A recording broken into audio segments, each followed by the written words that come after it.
$350,000 US. Yan ang offer kay Nonito Donaire Jr. Mula yan sa promoter ni Johnny Real Casimero na si Mr. Masayuki Ito. Pero ekis para sa asawa ni Donaire na si Rachel nilang offer na yan ay medyo mababa raw ito. Pero alam niyo ba mga kwento kung magkano ang purse money ni Donaire sa rematch sila ni Naoya Inoue? Umabot nga ba ito ng mayigit $300,000 o mas mababa pa dito? Magugulat ka talaga sa matinding revelasyon ni Sir Jerry Marshall, ang tatay ng asawa ni Donaire, dahil mas lalong naibunyag kung talaga nga bang binarat itong si Donaire o talagang ayaw lang niya talaga nakasahan pa itong si Quadrolas. Dito po galing sa mga balitang ito ay babahagi ko sa inyo. Kaya naman tara, kwentuhan na.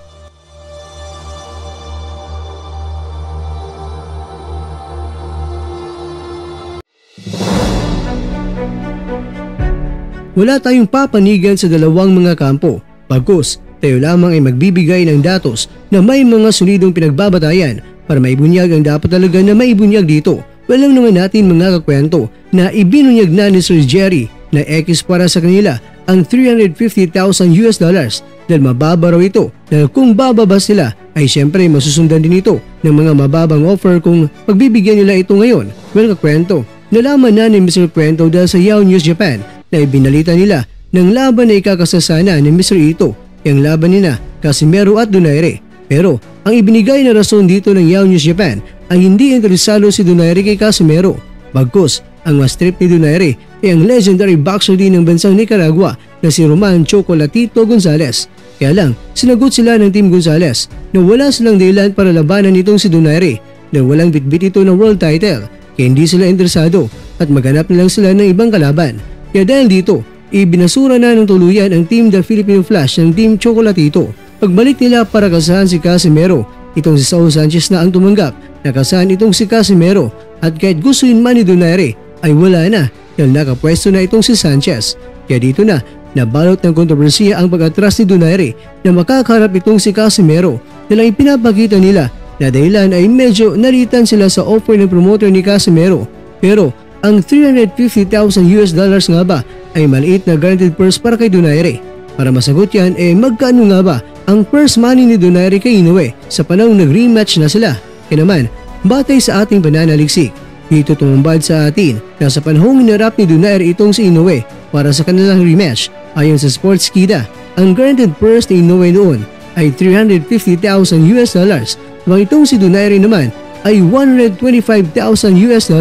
Guaranteed purse lang po ang ating pinag-uusapan dito at hindi po kasali ang mga sponsors at pay-per-view shares nila. Ayon sa Essentially Sports naman, $350,000 kay Inoue at kay Donaire naman ay ganun pa rin, $125,000 ang guaranteed purse. Kakwento, ang mga impormasyon na binahagi ko sa inyo ay mula po ito sa Sportskeeda at Essentially Sports na kung saan halos ang mga ibinibigay nila ng mga fight purse money ng mga boxingero ay halos lahat tumpak. May pinagbabatayan po si Mr. Kwento dito at hindi ko po ito gawa-gawa lamang. Kaya batay sa impormasyon na ating nakalap ay totoo nga na $125,000 ang guaranteed purse ni Donaire sa laban nila ni Inoue sa rematch. Pero sana naman ay nagkamali ang Sportskeeda at Essentially Sports dito dahil kung tama ang may impormasyon na ibinahagi nila ay mas hamak na mas malaki ang offer ng promoter ni Casimero isa offer na ibinigay ng Team Inoue sa kanya. Pero bakit pinalagan pa rin ito ni Donaire at hindi kinagat ang offer ng promoter ni Alas? Pero ang tanong, magkano nga ba ang gusto ng Team Donaire na dapat i-offer ng promoter ni Casimero sa kanila? Ang sagot naman mga kwento ng Team Donaire ay dapat $500,000 million o $500,000 mga kwento. At una, sinabi ng promoter ni Casimero na hindi namin kaya yan.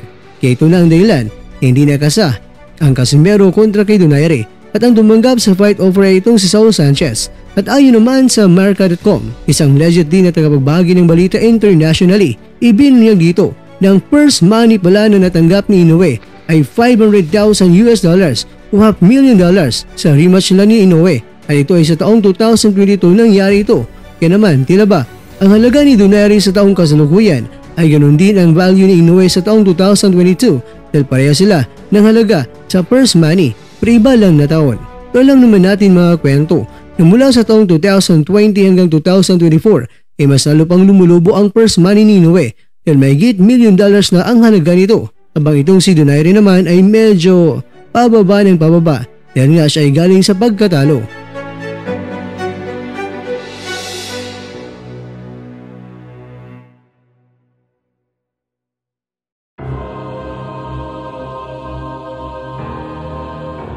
Mga kakwento, tama lang ba ang naging desisyon ni Champ Nonito na hindi niya kinagat ang offer ng promoter ni Casimero? Ibagi mo naman opinion mo dito. Dahil opinion mo, ibagi mo. Dahil malugod po kaming babasahin ito na may respeto.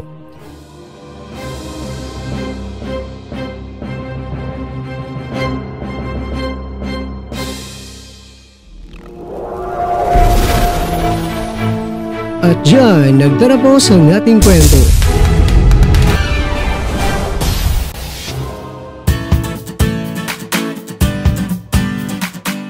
Maraming salamat mga kakwento sa inyong panonood. Pero baka naman mga kwento ay nagustuhan niyo po ang kwento natin ngayon.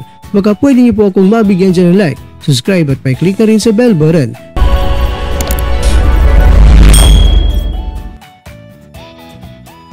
Pero bago tayo matapos mga kwento ay syempre, shoutout mo muna tayo dyan sa ating mga kakwento.